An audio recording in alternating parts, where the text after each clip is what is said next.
Assalamualaikum warahmatullahi wabarakatuh. Alhamdulillah wassalatu wassalamu ala Rasulillah Sayyidina Muhammadin ibni Abdillah amma ba'dah. Para penyimak dan Ramadan fikih pernikahan, malam ini adalah khataman atau penyelesaian kitab Daul Misbah fi Bayani Ahkamin Nikah karya Hadratus Syekh Kiai Haji Hasyim Asy'ari. Nah, di pungkasan ini kita masuk pada pungkasan yang disebut sebagai khotimah, jadi penutup. Sebelumnya dari sekian halaman itu kami simpulkan bahwa Hadratus Syekh menekankan pentingnya satu kebulatan jiwa, kesatuan jiwa antara dua insan yang mau menikah. Karena itulah antara lain ada proses sebelum menikah dilihat keseimbangan, kesekufuan antara pria dan wanita. Sehingga dengan proses awal yang selesai dalam tanda kutip, maka proses berikutnya akan menjadi enak. Sehingga kemudian terjadi keseimbangan antara hubungan suami dengan. Nah, ini kita akan masuk di pembahasan pamungkas tentang hak-hak dan kewajiban baik suami maupun istri. Khotimatun, pungkasan, penutup. Fi bayani huquqi zauzati ala zauzi, dalam menerangkan hak-haknya istri atas suami. Wa huquqi zauzi ala zauzati, dan hak-haknya suami atas istri. Tajibu ala zauzi musahabatu zauzatihi bil ma'rufi. Wajib bagi suami mempergauli istrinya dengan cara yang patut, yang layak. Nah, ini kewajiban pertama ini justru diarahkan kepada suami. Dia ini wajib mempergauli istrinya dengan ma'ruf, dengan baik. Bagaimana gambaran dari pergaulan yang baik? Bi ayyusina ilaiha bi isoli haqiha mahron wa nafaqatan wa mu'natan wa kiswatan biridwan wa tibi nafsin wa laini qaulin wa bisabri ala su'i hulukiha.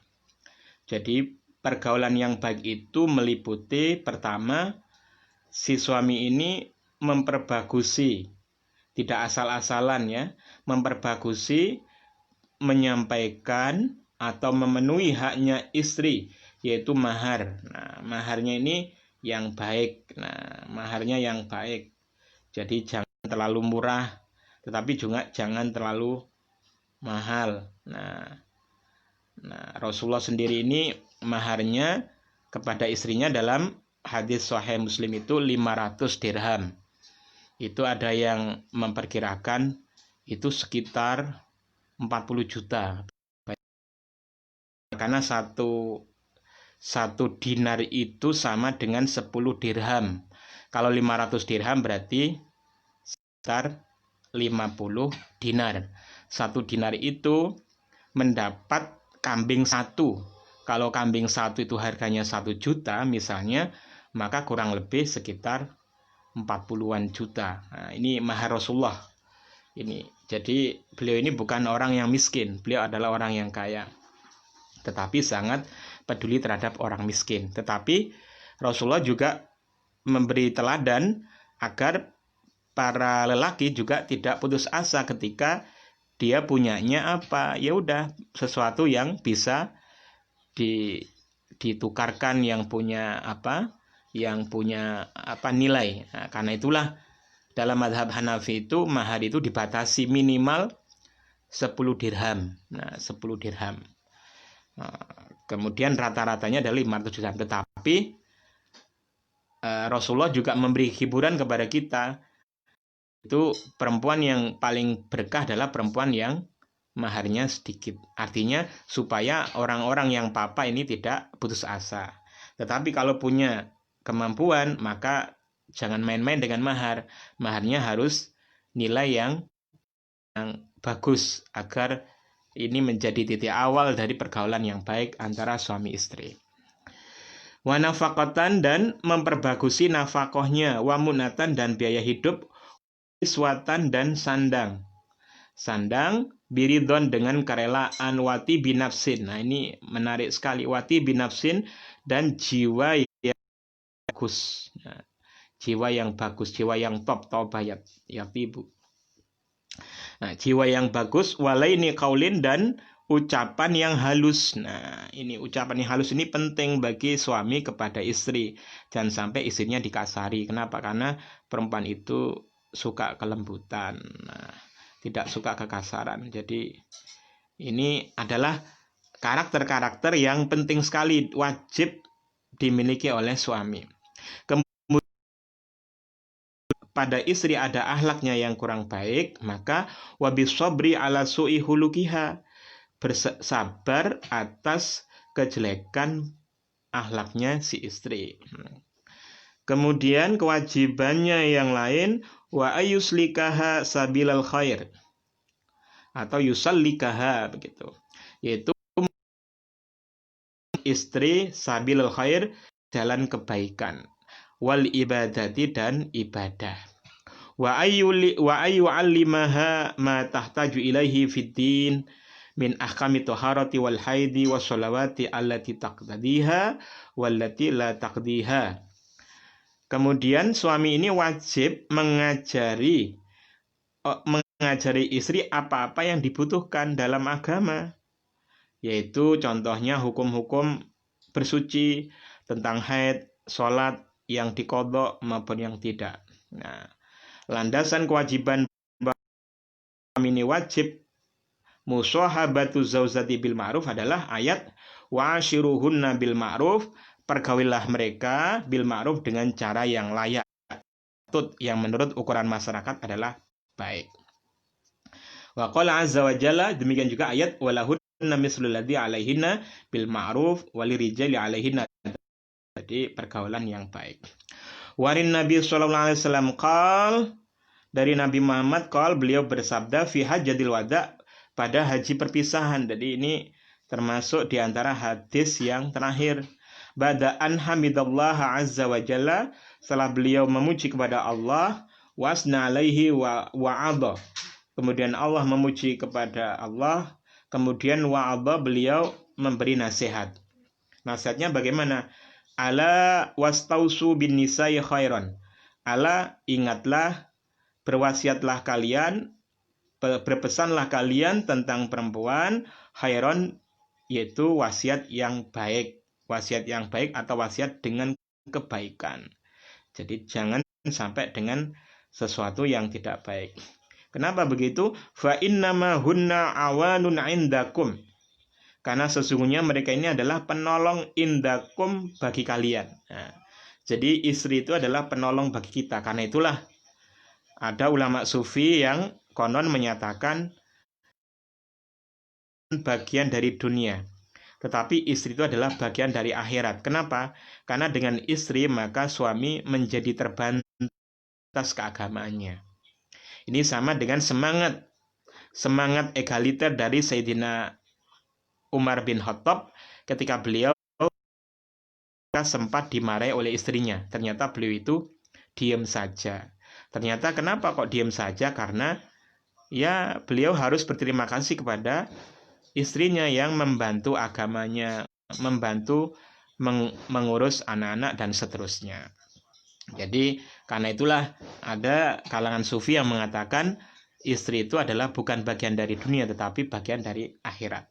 Begitu juga sebaliknya, bagi istri, suami juga bagian dari akhirat. Kenapa? Karena masing-masing saling bersinergi sebagai baju bagi masing-masing. Jadi laki-laki baju bagi perempuan, dan perempuan adalah baju bagi laki-laki. Laisa tamlikuna minhunna ghairu dzalika illa ayatina bi fahishatin mubayyinah. Jadi laki-laki itu tidak bisa memiliki dari perempuan kecuali posisi bahwa perempuan itu adalah, istri itu adalah sebagai penolong. kecuali ayatina bifahisyatin mubayyinah. Kecuali kalau istri ini berlaku sesuatu yang jelas-jelas keji, yang jelas-jelas salah. Maka kalau posisinya salah ini, maka posisinya harus dipahami ini. Fa in fa'alna fahjuruhunna fil madaji'. Ketika ini melakukan kekejian istri ini atau ada indikasi ke situ, maka pisahkanlah fil madaji' dalam apa? Ranjangnya. Jadi ini posisi yang tidak stabil. Posisi stabil itu tidak seperti ini. Kalau posisi stabil itu antara suami dan istri ini saling melengkapi. Tetapi ketika dalam suatu keadaan boleh jadi ada suatu perubahan apa begitu, sehingga kemudian salah satu pihak ini bergeser dari semangat kebersamaan, maka posisi laki-laki sebagai qawwam bagi perempuan adalah dia bisa melakukan fahjuruhunna fil madaji, bisa menjauhi si istri. Tetapi sebelumnya adalah dengan nasihat. Nasihat tidak mempan maka dijauhi. Wadribuhunna dorban ghair mubarrah. Jadi pukullah mereka dengan pukulan yang tidak menyakitkan. Nah, ini kalau terpaksa sekali tahapan dipisah ternyata tidak mampu, maka pukullah, tapi pukulan yang tidak memberatkan, yang tidak melukai. Walaupun harus diberi catatan bahwa Rasulullah SAW tidak satu pun pernah melakukan itu. Walaupun secara teks ada di dalam hadis, tapi beliau tidak pernah melakukan. Karena beliau adalah sebagai teladan yang paling utama dalam pola pergaulan persuami istrian. Begitu juga para sahabat seperti Umar yang ketika di luar beliau itu tegas, tetapi ketika di dalam rumah tangga beliau itu berlaku sangat lembut sekali kepada. Fa'in ata'nakum fala tabaghu alaihina sabila.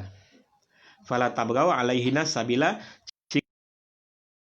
Maka janganlah kalian mencari-cari jalan kesalahan mereka. Jadi kalau si perempuan ini sudah taat, sudah terjadi pola dinamika yang bagus, maka jangan cari-cari kesalahan. Ala innalakum ala nisaikum haqqan walinisaikum alaikum haqqan. Kenapa? Karena bagi masing-masing punya hak. Fahaquhum alaihna alla yuati'na firasyakum min man takrahuna.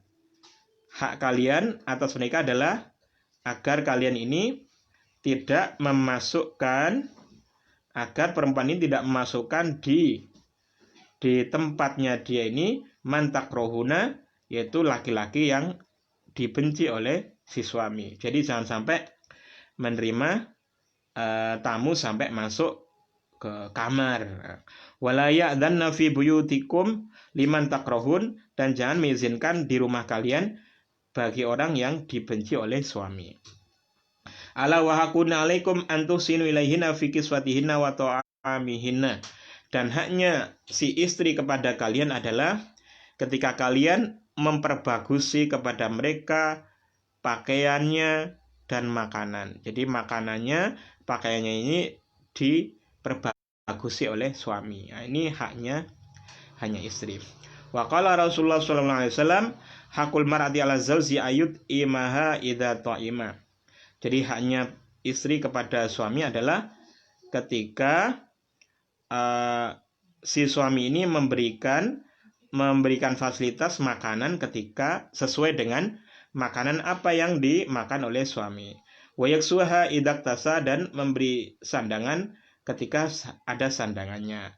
Wala yadribal wajah, tidak boleh memukul wajah. Nah, tidak boleh, ini dari Rasulullah, tidak boleh. Standar normalnya begitu. Wala yuqabbih, dan tidak boleh mengata-ngatai kejelekan kepada si istri. Wala yajri illa fil bait, dan tidak boleh membiarkan kecuali menginap. Wa qala sallallahu alaihi wasallam ayyuma rajulin tazawwaza imratan ala ma qala minal mahri aw kathura laisa fi nafsi ayyu'addi ilaiha haqqaha ay khadaha fama tawalam ya'addi ilaiha haqqaha laki Allah yaumil qiyamati wa wazanin. Nah, ini fondasi yang sangat penting. Jadi mahar itu kan bukan merupakan rukun nikah. Disunahkan ketika akad nikah itu, sigot itu, mahar itu disebut, tetapi disunahkan, tidak wajib.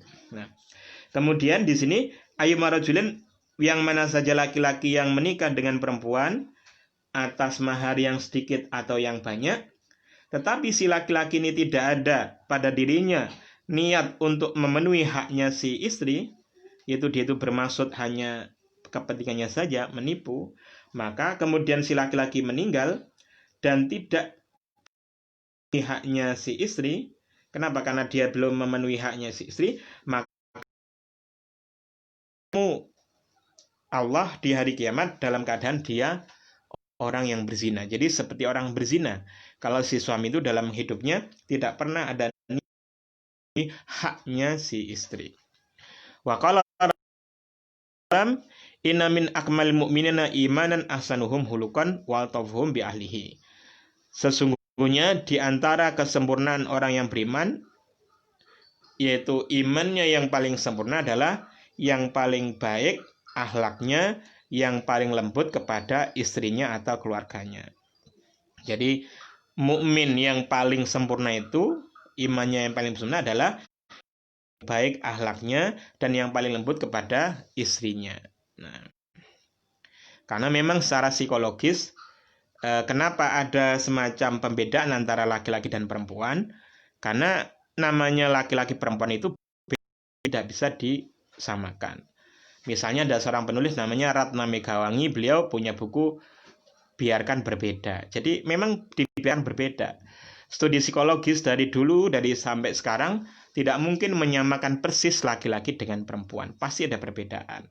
Contoh salah satu karakter perempuan adalah ketika dia menjadi istri dari seorang laki-laki, maka dia pasrah secara total kepada si suami. Karena itulah suami perlu menyambut cinta tulus istri ini dengan sepenuhnya.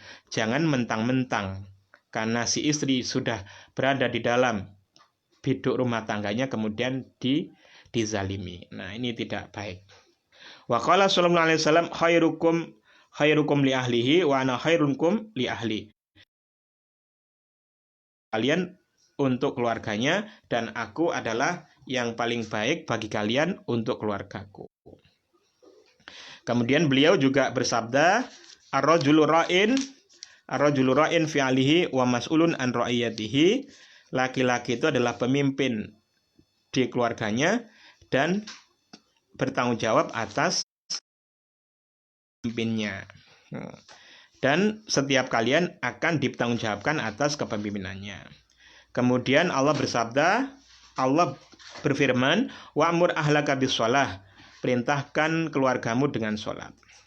Nah, barang siapa yang tidak memerintahkan istrinya sholat, tidak mengajarnya perkara agama, maka sungguh dia berkhianat kepada Allah dan Rasulnya. Jadi ini pentingnya pendidikan yang dilakukan oleh suami kepada istri. Kenapa? Karena kalau tidak diajari maka dianggap berkhianat kepada Allah dan Rasulnya. Kemudian Rasulullah juga la yalqallaha rajulun bidzambin a'dhama min jahalati ahli. Tidak akan bertemu dengan Allah lelaki atau suami dengan dosa yang lebih besar, keluarganya ini masih bodoh. Jadi si suami ini berkewajiban untuk memintarkan si istri. Wa huquqi zauji ala zaujati katsirah. Hak-hak suami kepada istri itu banyak. Minha annahu yajibu 'alaiha ta'atuhu fi nafsiha illa fima la yahillu. Di antaranya adalah wajib baginya mentaati untuk dirinya kecuali kepada sesuatu yang tidak halal. Wala tasumu wala tahruju min baiti illa bi'idni. Si istri tidak puasa tanpa izinnya si suami, tidak keluar dari rumahnya tanpa izin dari suami, waridho, dan tanpa keridhaan si suami. Di dalam Fathul Mu'in ada keterangan menarik di antara kebolehan si istri keluar dari rumah, salah satunya adalah iktisabun nafaqatin. Jadi ketika suami ini miskin, maka boleh bagi istri ini membantu suami untuk mencari nafkah. Ini bukan bagian dari pelarangan, tapi adalah bagian dari proses yang alami untuk membantu. Kemudian wa minha an tataharra ridahu wa tatajannaba amkana. Kemudian diantaranya adalah si istri ini fokus untuk mencari ridhonya suami dan menjauhi arahan suami sebaik mungkin.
Wa minha an tataharra ridahu wa tatajannaba suhtahu ma amkana. Di antaranya adalah si istri ini serius untuk mencari keridhaan suami, kemudian menjauhi kemarahan suami ma amkana semungkinnya. Wa minha alla tamnahu min tamattu'in mubahin. Di antaranya haknya suami kepada istri adalah si istri ini tidak mencegah suami untuk bersenang-senang yang diperkenankan. Jadi itu dengan izinnya si suami. Tetapi ada catatan juga di dalam hadis, ada diriwayatkan ada seorang sahabat yang medit, yang kikir. Kemudian si istri ini inisiatif lapor kepada Rasulullah. Wahai Rasulullah, suami saya itu boleh mengambil uangnya. Kata Rasulullah, ya boleh, silahkan. Nah, jadi ini menarik. Jadi zaman Rasulullah itu perempuan-perempuan itu juga punya kemandirian, bebas, sehingga kemudian Rasulullah memberi solusi yang menarik. Balkila wa fi maliha li annaha kamahjuratin lahu. Ada juga pendapat yang mengatakan pada ini juga begitu, seolah-olah adalah miliknya suami. Si istri ini lahu seperti orang-orang yang terhalangi dari menasarufkan atau membelanjakan harta. Ini ekstrimnya begitu, tetapi substansinya adalah bahwa harus ada pemilahan, ya. Harus ada pemilahan, istri ini harus jadi bendahara yang baik. Wa minha an tuqaddima huquqahu ala huquqi aqaribiha. Di antara haknya suami kepada istri adalah si istri ini mendahulukan haknya suami dengan atas haknya kerabatnya si istri. Jadi haknya diutamakan daripada haknya kerabatnya si istri. Bal wa huquqi nafsiha fi ba'di suwariha, bahkan dalam sebagian hal itu hak-haknya dirinya di dalam sebagian bentuk, bukan semua bentuk. Wa minha an takuna musta'iddatan litamattuhi biha bima taqdiru alaihi min asbabin nadhafati. Di antara haknya suami kepada istri adalah si istri ini mempersiapkan diri untuk bersukaria, untuk bersenang-senang dengan suami dengan apa yang dia mampu, yaitu dengan dia untuk kesenangan yang baik itu dia ini mendatangkan sebab-sebab yang bersih. Jadi hubungan harmonis suami istri ini adalah supaya harmonis, maka ada an-nadhafah yang bersih ini. Fala taftakhiru alaihi bijamaliha. Dan si istri ini tidak membanggakan kecantikannya. Tidak membanggakan kecantikannya. Jadi kadang-kadang ini ada perbedaan orientasi antara laki-laki dengan perempuan. Kalau perempuan melihat sama kepada melihat sudut wajahnya, fisiknya, walaupun itu juga bisa menarik, tetapi perempuan itu melihat laki-laki itu dari pendengarannya, telinganya, bagaimana. Tetapi si laki-laki banyak yang mendasari orientasi pilihannya, sebagian mereka adalah karena keindahan fisiknya. Ini ya tidak selalu begitu, tetapi kemudian di sini ketika si istri yang cantik dipilih oleh si suami, maka kecantikannya itu jangan sampai membuat dia itu berbangga. Saya ini cantik sekali, suami, engkau harus berterima kasih kepadaku karena engkau mendapat anugerah kecantikan yang luar biasa. Wala tughayyirhu biqubhin fihi, dan hendaknya si istri tidak mencela kejelekan yang menjadi miliknya si suami. Misalnya suaminya kurang tampan. Wa minha dawamul haya'i minhu.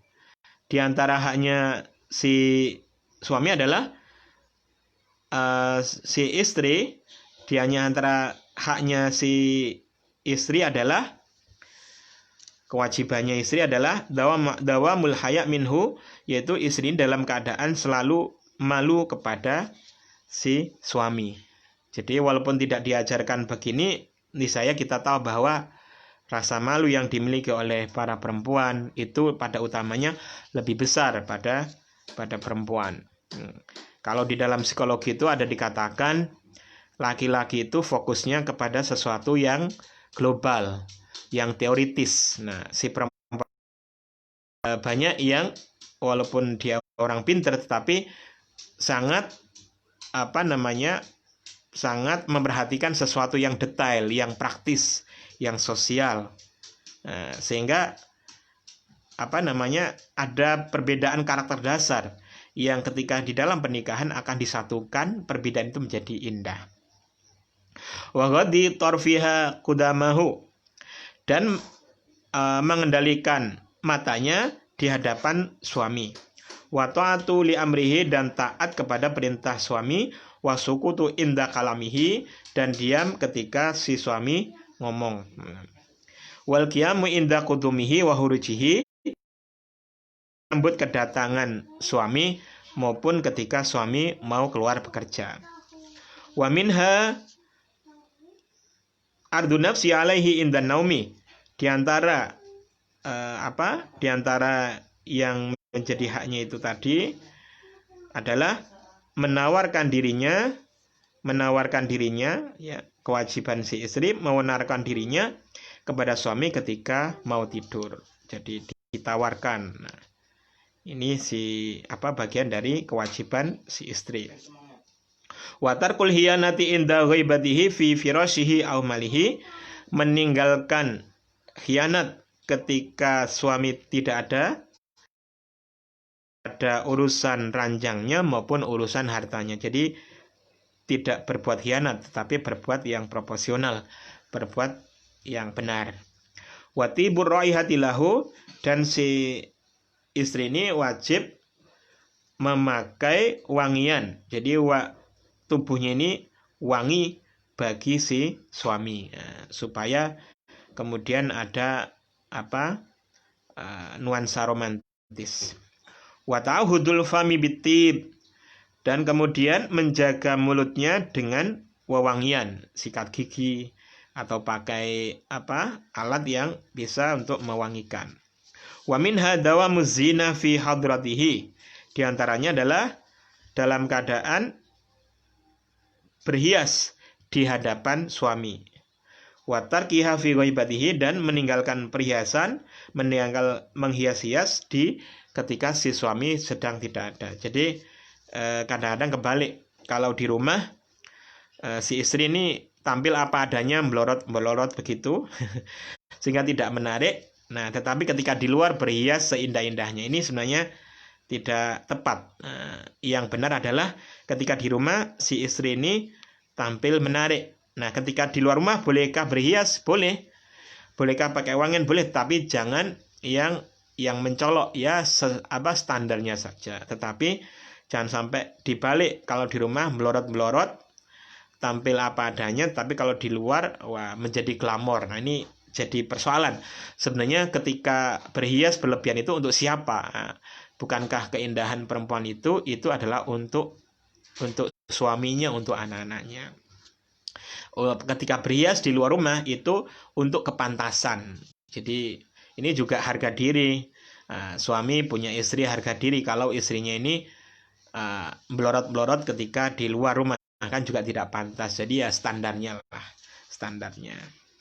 Wa minha ikramu ahlihi wa aqaribihi, di antara kewajibannya adalah menghormati keluarga dari suami dan kerabat-kerabat suami. Wa ru'yatul qalili minhu katsiran, dan si istri ini melihat rizki yang diberikan oleh si suami walaupun sedikit itu katsiran, dianggap banyak bersyukur. Wa talabu ridahu juhdaha, dan mencari keredaan si suami juhdaha dengan sepenuhnya. Kenapa? Fahuwa jannatuha wa naruha, karena suami itu adalah surganya istri dan suami itu adalah nerakanya istri. Kalau orang Jawa mengatakan swarga nunut neraka katut, itu maknanya. Tapi yang benar adalah bahwa ketika si istri ini pasrah kepada si suami, maka dia merelakan dirinya untuk mengabdi kepada si suami, dan sebaliknya juga si suami ini sepenuhnya mencintai istrinya, bahwa keduanya ini saling membutuhkan.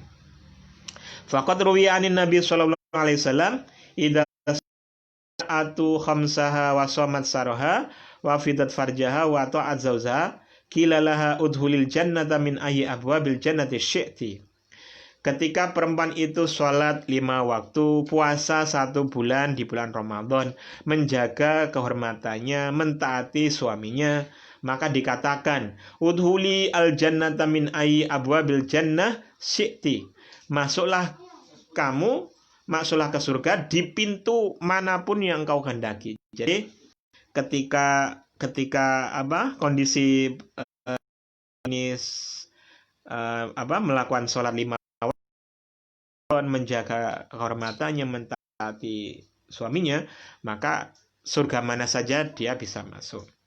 Tapi sekali lagi si suami, karena dia dari proses awal kitab ini kita kaji, itu mensyaratkan, mengutamakan baik bagi laki-laki maupun perempuan ini sama-sama orang yang agamanya baik. Kalau dalam bahasa hadis Nabi, ketika datang seorang yang melamarmu dan engkau rela terhadap agamanya, tarobauna dinah, merelakan agamanya, maka terimalah supaya tidak terjadi fitnah. Sehingga ketika sudah selesai, karakter agama ini sudah selesai, sudah bagus, maka ya tinggal ngelinding saja pernikahan itu menjadi pernikahan yang indah, yang mawaddah, yang sakinah. Waswa annahu sallallahu alaihi wasallam qal limuzawwazatin. Rasulullah sahih ada riwayat bahwa Rasulullah itu berkata kepada seorang yang perempuan yang dinikahi, fa aina anta minhu, di mana posisimu dari suamimu? Lalu si perempuan ini jawab, ma aluhu ay ma uqassiru fi hidmati illa ma ajastu. Saya tidak sembrono Rasulullah untuk melayani suami saya kecuali apa yang aku belum mampu. Lalu Rasulullah menjawab, fa kaifa antahu jannatuki wa naruki. Bagaimana kamu ini ya?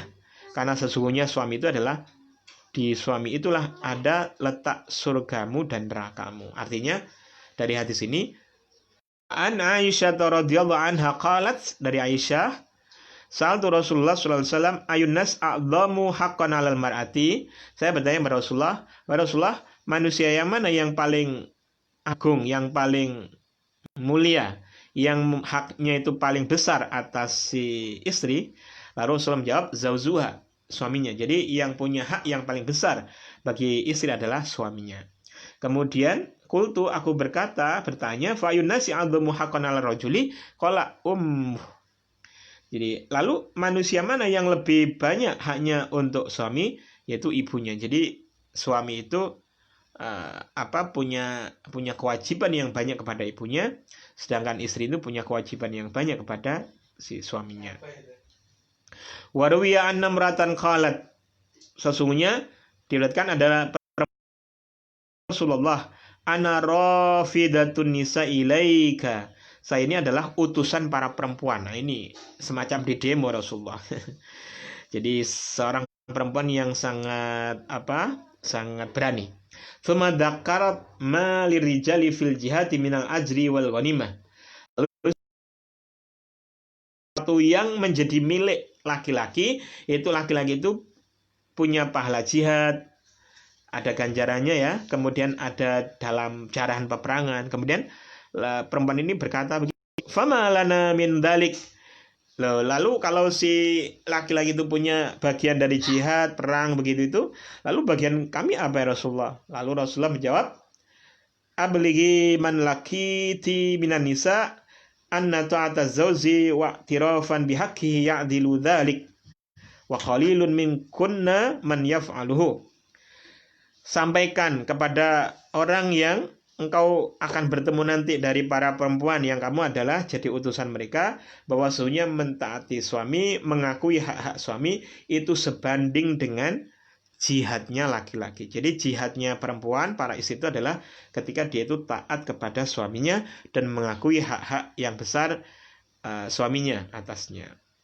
Wa qalilun minkunna man yaf'alu, dan mampu melakukan. Waruya anna rajulan ata bibnatihi ila Rasulillah. Diriwayatkan bahwasanya ada laki-laki yang datang membawa putrinya kepada Rasulullah. Kemudian faqal, di laki-laki ini berkata, sesungguhnya anak saya ini abad enggan menikah, antatazawwaza. Faqala Nabi, ati'i abaka, wahai perempuan, kamu taat kepada ayahmu ya. Lalu si perempuan ini dengan berani berkata begini, walladzi ba'atsaka bil haqq la zuhatta tuhbiruni ma haqqu zauzi ala zaujati. Demi zat ini mengutusmu dengan kebenaran, aku tidak akan menikah hingga engkau mengabarkan kepadaku apa yang merupakan haknya suami atas istrinya. Lalu Rasulullah menjawab, haqqu zauzi ala zaujati law kanat bihi kurhah fahalasatha wa tasra man kharahu sadidan aw daman sumabtalahu ma addat haqqahu. Jadi haknya suami itu kepada istrinya adalah seandainya si suami itu punya luka, kemudian si istri ini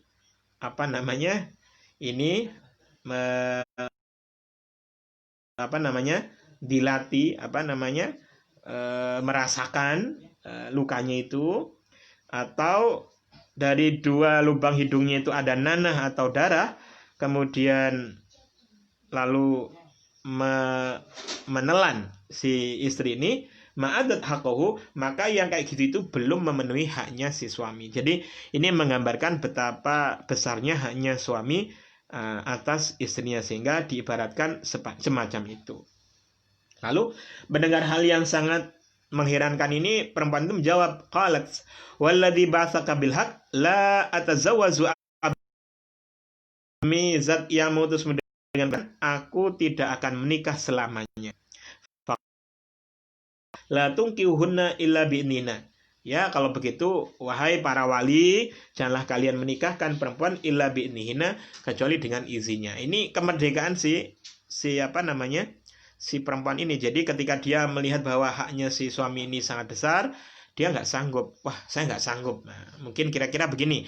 Wah, karena haknya terlalu besar, saya nggak sanggup. Nanti kalau nggak mampu memenuhi, maka saya dosa. Udahlah, kalau gitu saya mundur aja. Saya nggak usah menikah sekalian. Nah, yang menjadi menarik di sini Rasulullah tidak mengatakan kamu harus nikah, enggak. Nah, karena itulah Imam Syafi'i mengatakan, punya fatwa bahwa hukum. Nah, kenapa kalau hukum asal menikah itu adalah wajib? maka niscaya Rasulullah akan mengatakan kamu harus menikah. Nah, enggak. Tapi Rasulullah justru mengatakan la tungkihuhunna illa biidnihinna. Janganlah engkau menikahkan perempuan kecuali dengan izinnya. Kalau mereka tidak memberikan izin, ya enggak usah dinikahkan. Nah, menjomblo sepanjang masa. Nah, seperti yang kemarin kita bahas bahwa ada sedikit orang yang memang punya ketahanan sehingga dia tidak berkeluarga. Kenapa? Karena tergantung dia itu pingin menikah apa enggak. Kalau bagi orang-orang yang tidak pingin menikah, ya sudah kita biarin aja. Itu kemerdekaan dia. Boleh jadi dengan tidak menikah, dia justru konsentrasi ibadah, konsentrasi mencari ilmu dan seterusnya. Waro atau baroni ana haqqa zauzi ala zauzatihi in salaha nafsaha wa hiya ala dhuhri qatabin an la tamnahu nafsaha wa min haqqi zauzi ala zauzati alla tasuma tatawwana illa bi idnih. Imam At-Tabarani meriwayatkan bahwa sesungguhnya haknya suami kepada istrinya adalah ketika si suami ini kepada istri, nah dalam keadaan si istri ini berada di atas pelana kuda, maka dia jangan ditolak itu keinginan suami. Allah tamnahu nafsaha, jangan ditolak, tapi dipenuhi. Nah ini. Wa min haqqi zauji ala zaujati alla tasuma tatawwana illa bi'idni, dan di antara haknya suami kepada istri, berarti kewajiban istri kepada suami adalah hendaknya si istri ini tidak puasa sunnah kecuali dengan izinnya si suami. Fa in fa'alat ja'at wa atasyat wala yuqbalu minha. Ketika si istri ini ngotot mengerjakan lalu dia itu lapar, kemudian haus, maka la yuqbalu minha, maka puasanya tidak diterima. Kenapa? Karena tanpa izin suaminya. Wala tahruj min baitiha, dan hendaknya si perempuan ini tidak keluar dari rumah kecuali dengan izin suami. Fa in fa'alat la'anatha malaikatus sama wa malaikatul adz wa malaikatul adzab hatta tarji'ah. Jika melakukan ini maka dilanat oleh malaikat langit, malaikat bumi, malaikat rahmat, malaikat siksa sehingga si perempuan ini kembali. Tetapi perlu ditekankan begini bahwa ketika kita belajar fikih pernikahan itu jangan diarahkan kepada si suami mengarahkan jurus ini kepada istri, tetapi harus introspeksi bahwa ditekankan supaya saya ini ditaati dengan cara yang benar, cara yang tulus, maka saya harus mengoptimalkan akhlak kesuamian saya menjadi pemimpin yang baik, menafkahi yang baik, memberi makan, mempergauli keluarga dengan baik, sehingga sebenarnya ya santai-santai saja. Kenapa? Karena ketika masing-masing pada koridor sendiri-sendiri, maka tidak ada yang gawat di dalam pernikahan itu. Yang menjadi gawat itu adalah ketika tidak ada kesesuaian jiwa, ketika masing-masing punya a priori, punya preasumsi yang tidak benar. Tetapi ketika semuanya ini berlandas dengan cinta, dengan saling memahami posisi masing-masing, laki-laki dominannya di publik, si istri ini walaupun boleh bekerja, dia dominannya di domestik. Maka ketika ini berjalin indah, maka terjadi keselarasan. Nah, ini dan menemukan sinyal kecocokan ini boleh jadi membutuhkan bertahun-tahun. Ada seorang psikolog yang menasihati seorang pria yang hampir putus asa dalam pernikahan. Kata si pria ini begini, wahai ahli psikolog, saya itu punya istri. Istri saya itu dari keluarga kaya, dia ini tidak mampu memenuhi hak-hak saya sebagai suami. Bisa dimanjakan, dia abai terhadap tugas-tugasnya, itu bagaimana? Nah, kata psikolog itu begini, pertahankan hubungan yang baik, Anda harus memaksimalkan karakter, berbuat baik. Kalau Anda yakin bahwa istri Anda itu adalah orang yang baik atau orang yang mau berubah, maka tanpa kritikan, maka istri Anda akan berubah. Pernah ada seorang dokter yang sekarang beliau jadi profesor, beliau itu bercerita, saya itu memahamkan suami saya, kata beliau, tentang gender itu butuh 15 tahun, bayangkan, kata dia. Nah, kenapa? Karena memang ada seorang psikolog lain yang saya baca di buku itu, jadi hindarkan cacian, hindarkan kritikan-kritikan. kritikan tajam itu boleh jadi akan membuat proses perubahan itu akan menjadi lama kembali. Jadi kalau orang itu niatnya baik, diem saja itu orang udah tahu, diem aja begitu. Tetapi kalau kritikan tajam boleh jadi akan patah. Nah ini perubahan yang semulanya mau cepat tetapi gara-gara dipatahkan oleh kritikan tajam itu menjadi perubahan itu misalnya butuh 6 bulan, tapi karena kritikan tajam maka kemudian salah satu pihak merasa dia tidak dipercaya, maka boleh jadi perubahan itu butuh waktu yang lebih lama. Jadi makanya kita lihat Rasulullah itu sendiri tidak pernah mencacat, tidak pernah mencela pembantunya, tidak pernah mencela istrinya beliau, tidak pernah beliau. Jadi beliau itu senyum atau apa yang dirasakan beliau disampaikan kepada istrinya atau beliau diam. Nah, istrinya udah tahu.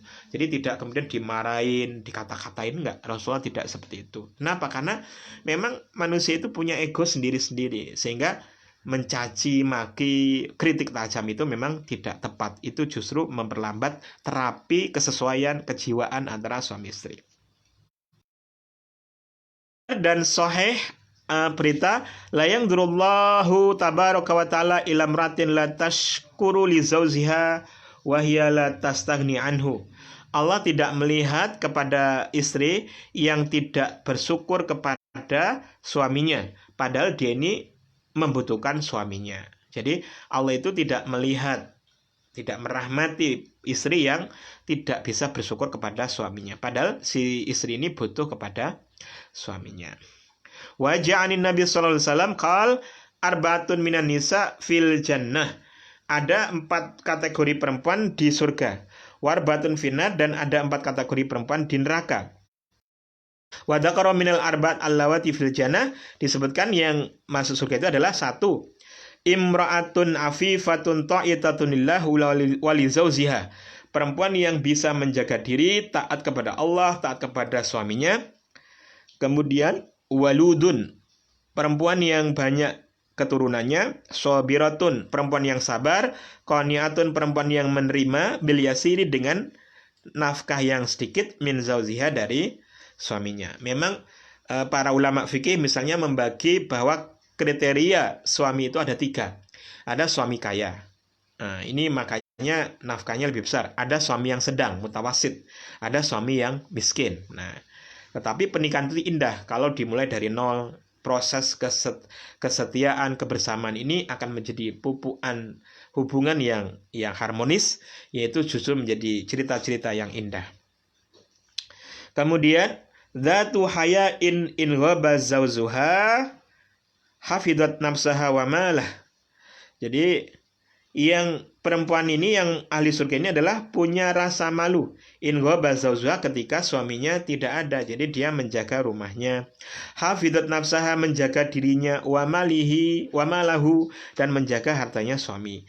Wa in hadara amsakat lisanaha, ketika si suami ini datang, maka dia menahan lisannya dari suami itu. Jadi tidak langsung ngomel-ngomel gitu.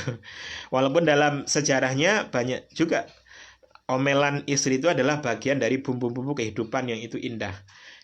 Jadi suami ini cukup senyum saja, ya. Jadi senyum saja. Jadi kemarahan itu seperti api, jangan siram api dengan api, tetapi dinginkanlah dengan kediaman, dengan kewaspadaan, dengan ketulusan hati untuk menerima masukan-masukan kebenaran. Jadi ingatlah bahwa omelan istrimu itu adalah bagian dari rasa cinta kepadamu. Wa mratun mata zawzuha, dan bagian dari perempuan yang masuk, yang ahli surga itu adalah perempuan yang meninggal suaminya. Walaha auladun sigar, dan dia ini memiliki anak-anak yang masih kecil. Fahabasat nafsaha, maka si perempuan ini menjaga dirinya ala auladiha, atas anak-anaknya. Jadi warabbathum, dan mendidik anak-anak, wa ahsanat ilaihim, dan mendidiknya, memperbaiki, bagus pendidikannya. Kemudian yang menarik ini, walam tatazawwas khasyata ayyadi'u, dan dia ini tidak menikah lagi karena khawatir tersia-sia anak-anak itu. Sehingga kita banyak contoh ibu-ibu yang tangguh mendidik anak-anak, punya anak banyak, ternyata ini menjadi ibu yang tangguh, menjadi anak-anak yang tangguh. Kenapa? Karena ibu itu, pendekatan ibu itu luar biasa sekali. Jadi ibu itu kan sifatnya itu kan, istri itu kan sifatnya itu kan tidak egosentris begitu, tetapi dia meluber sikapnya itu. Nah, sehingga kejiwaannya dia ketika dia dulu itu hamil, menyusui, melahirkan, ini menjadi bekal yang indah, yang sangat pas ketika dia merawat anak. Sehingga pada umumnya seorang perempuan itu lebih bagus dalam mendidik anak daripada seorangnya. Kenapa? Karena dipersiapkan secara fisiknya, kemudian apa-apa yang dilakukannya dia. Nah, sehingga ini menarik. Jadi perempuan yang tidak menikah lagi, tetapi dia ini kenapa tidak menikah? Karena dia ini khawatir menyia-nyiakan anak-anaknya. Kenapa? Karena banyak juga kejadian, walaupun tidak semuanya, ketika si istri ini menikah lagi, kemudian ternyata perhatiannya bercabang, sehingga jangan-jangan anak-anaknya jadi frustasi. Kenapa? Karena sudah ada ayah baru dan seterusnya. Nah, ia tidak berusaha menggeneralisasi, tetapi ini menarik. Walam tatazawwaj khasyata ayyaitiyau. Nah, semaqala Nabi sallallahu alaihi wasallam, wa mal arba'al lati finnar fa imratun badiyatil lisan. Adapun 4 yang masuk neraka adalah, pertama, perempuan yang lisannya itu jelek. Jadi ngomongnya itu jelek kepada suaminya. In ghaba anha zawjuha lam tasun nafsaha. Gambarannya, ketika si suami ini tidak ada di rumah, maka si perempuan ini tidak menjaga dirinya. Wa in hadara adathu bilisaniha. Ketika suami ada di rumah, ini si suami ini disakiti oleh si istri ini. Nah, ini sehingga mungkin ini suami takut istri. Nah, itu terjadi juga di akhir zaman nanti, itu yang takut kepada istrinya. Ini fenomena yang menggelikan sebenarnya.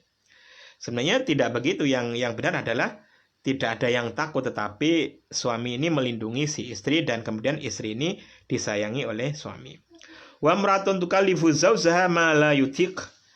Yang berikutnya adalah perempuan yang ahli neraka adalah perempuan yang membebani suaminya apa-apa yang tidak dimampui oleh suami. Wa mratun la tasuru nafsaha minar rijal. Dan perempuan yang ahli neraka adalah perempuan yang tidak mampu menutup dirinya, tidak menutup aksesnya dari laki-laki lain. Jadi dia ini berlebihan lah berkomunikasi dengan laki-laki lain. Ini dikhawatirkan akan mengganggu hubungan suami istri. Wa tahruju min baitiha mutabarijah. Dan keluar dari rumahnya dalam keadaan penuh dengan perhiasan. Jadi perhiasan yang tidak diperlukan. Wa mra'atun laisa laha hammun ilal surba wan nauma. Dan perempuan kategori berikutnya yang masuk neraka adalah ada tekadnya, himmahnya itu tidak ada, cita-citanya tidak ada kecuali makan, wasyurba dan minum, wanauma dan tidur. Jadi kerjanya itu makan, minum, tidur. Walaysa laha rugbatun fi sholatin wala ta'atillah. Dan tidak ada keinginan untuk taat melalui sholat, taat kepada Allah, wala fi ta'ati rasuli, dan tidak ada keinginan untuk taat kepada rasulnya, wala fi ta'ati zawjiyah, dan tidak ada kerentek atau tekad untuk taat kepada suaminya. Fal mar'atu idza kanat bihadhi sifat kanat mal'unatan fi min ahlin nar ila ayin tatuba. Perempuan yang memiliki sifat-sifat ini maka dia ini terlaknat, bagian dari ahli neraka, kecuali kalau dia itu tobat. Nah, ini catatan pentingnya adalah ketika manusia itu dia itu percaya diri bahwa pasangannya itu mampu berubah, dan kalau sudah menikah ngapain juga kalau nggak percaya. Kita harus percaya bahwa pasangan kita itu berubah. Makanya karena itulah kita terus melakukan memperbaiki kualitas diri. Dari proses gelombang hidup yang lika-liku itu akan menemukan gelombang-gelombang yang mematutkan. Wa qala Ali karamallahu wajhah, dakhaltu 'ala Nabi sallallahu alaihi wasallam ana wa Fatimah fawajadnahu yabki bukaan syadidan. Jadi Sayyidina Ali itu suatu ketika bersama Sayyidah Fatimah istrinya ini menemukan Rasul itu menangis yang sangat keras. Faqultu fidaka abi wa ummi ya Rasulullah malladzi abkaka. Demi tebusan ayahku, ibuku, wahai Rasulullah, apa yang membuat engkau menangis? Rasulullah menjawab, ya Ali, lailata usriya bi ra'aitu nisa'an min ummati yu'adzabna finnar. Jadi ketika aku diisrakan itu, saya melihat para perempuan ini dari umatku disiksa di neraka. Kemudian saya menangis. Kenapa? Karena saya melihat siksaan mereka ini banget. Ada perempuan yang digantung rambutnya, kemudian digantung lisannya, dan seterusnya ini. Nah, dan seterusnya. Maka kemudian Fatimah ini bertanya. Faqamat Fatimah Az-Zahra. Faqalat, ya habibi, wa qurrata aini. Wahai kekasihku, yaitu Nabi Muhammad, wa qurrata aini. Dan pelipur mataku. Maka na'amaluha oleh para perempuan itu hatta waqa alaihina hadzal adzab, sehingga terjadi pada mereka ini siksaan yang berat-berat itu. Faqala Rasulullah sallallahu alaihi wasallam, ya bunayya, wahai anakku, amal mu'allaqa bi syariha, adapun perempuan yang dilihat secara perlambang oleh Rasulullah pada waktu Isra, perempuan yang ditali ya, diikat rambutnya, fa innaha kanat la tughaddi sya'raha minar rijal. Jadi perempuan yang diikat rambutnya itu adalah perempuan yang tidak menutup rambutnya dari kalangan laki-laki ajnabi. Jadi ini kewajiban untuk berkerudung. Wa amal mu'allaqa bilisaniha fa innaha kanat tu'addi zawjaha. Adapun perempuan yang digantung lisannya, karena itu adalah perempuan yang menyakiti suaminya. Wa amal mu'allaqa bisadyiha fa innaha kanat tuti firasya zawjiha. Adapun perempuan yang digantung kedua payudaranya, maka dia sesungguhnya ini serong dalam ranjangnya, jadi selingkuh. Wa amalati sudda rijlaha ila sadiha wa yadaha ila nasiyatiha wa qad sallallahu alaiha al-hayat wal aqarib fa innaha kanat la taqtasilu minal jinabah. Ada juga perempuan yang kakinya, terus kemudian payudaranya, tangannya sampai ubun-ubunnya, lalu kemudian dikuasakan ada ular, ada kalajengking, maka ini adalah kategori perempuan yang tidak mandi jinabat, tidak mandi haid, kemudian watas tazi bisolah, meremehkan sholat, wa malati ra'suha ra'sun hinzir, wa badunah badun himar, fa innaha kanat namamah kadzabah. Adapun perempuan yang kepalanya adalah kepala seperti kepalanya babi, badannya seperti badan himar, maka sungguhnya ini adalah perempuan yang suka mengadu-adu, kadzabah yang suka bohong. Wa amallati ala suratil kalbi, adapun perempuan yang dalam bentuk anjing, wanar tadhulu min fiha wa tarju min dubriha fa innaha kanat mannana hasadah. Jadi perempuan yang berada dalam bentuk anjing, kemudian ada api yang masuk pada mulutnya, kemudian keluar dari duburnya, maka ini adalah perempuan kategori yang mannanah, yang mengungkit-ungkit kebaikannya, hasadah, yang banyak dengkinya. Wa ya bunayya alwail limratin takswi zauzaha. Kecelakaan cilak bagi perempuan yang mendurhakai suaminya. Kemudian wal qaul al mutasar fi adabiha. Kemudian musannaf ini memberi ringkasan tentang etika istri adalah antakuna qaidatan fi qa'ri baitiha. Perempuan ini duduk manis di rumahnya. Lazimatan fi sugli baitiha, bertetapan dalam kesibukan rumah tangganya. Qalilatal kalami lil jiran, menjaga omongan untuk tetangga, artinya tidak memperbanyak omongan. Wadduhuli alaihim, dan mempersedikit masuk ke dalam tetangga. Illa limujibin dzalik, kecuali ada perkara yang menyebabkan dia harus ngomong, dia harus masuk interaksi sosial, itu wajar saja. Tetapi ini ada batasan supaya tidak berlebihan. Ba'laha fi ghaibatihi wa hadratihi, menjaga suaminya ketika suami sedang tidak ada maupun ketika suami ada. Tolibatan masyarathu fi kulli amrin, yaitu memohon dalam setiap perkara.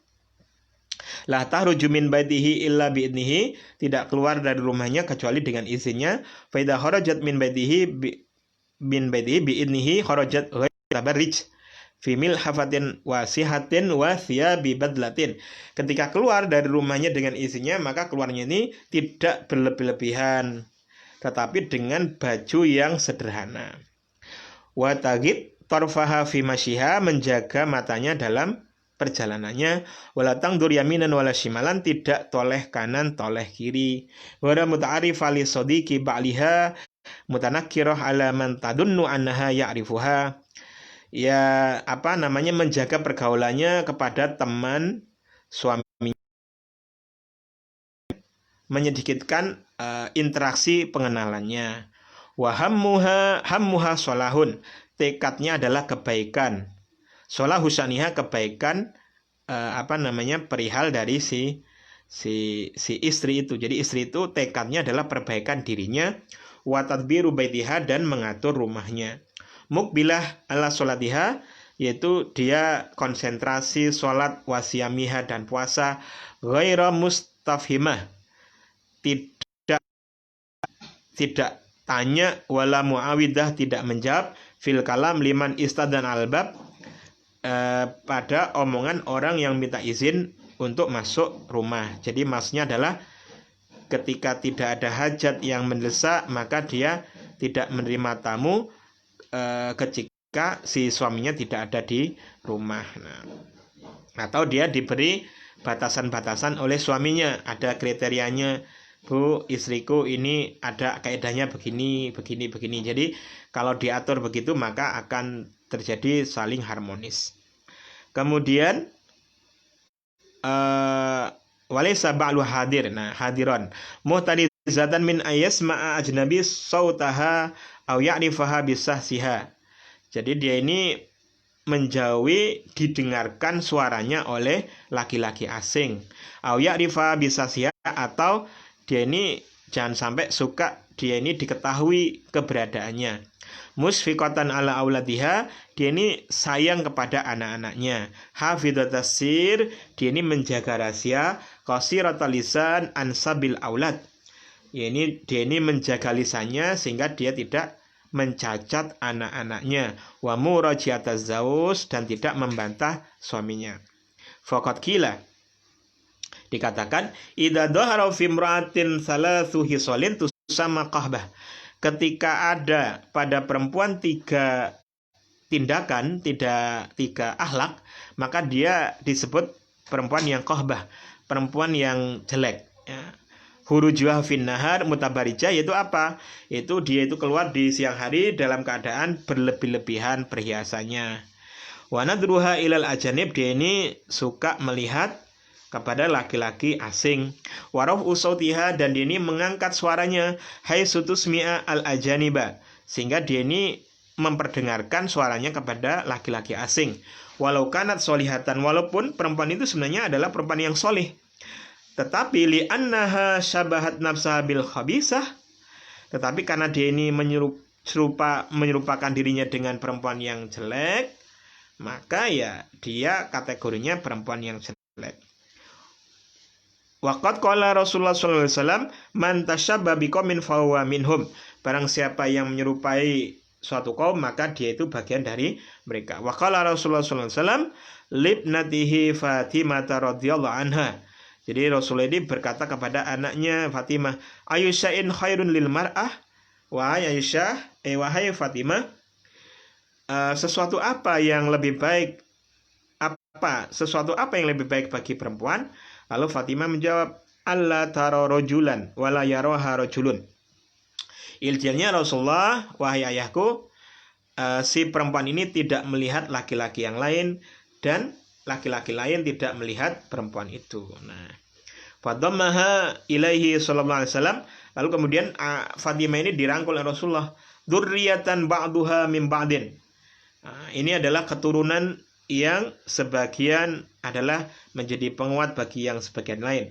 Fahtasana qaulaha, Rasulullah menganggap baik pernyataan dari Fatimah, yaitu bahwa idealnya perempuan itu menyedikitkan akses kepada laki-laki dan laki-laki itu menyedikitkan akses kepada perempuan.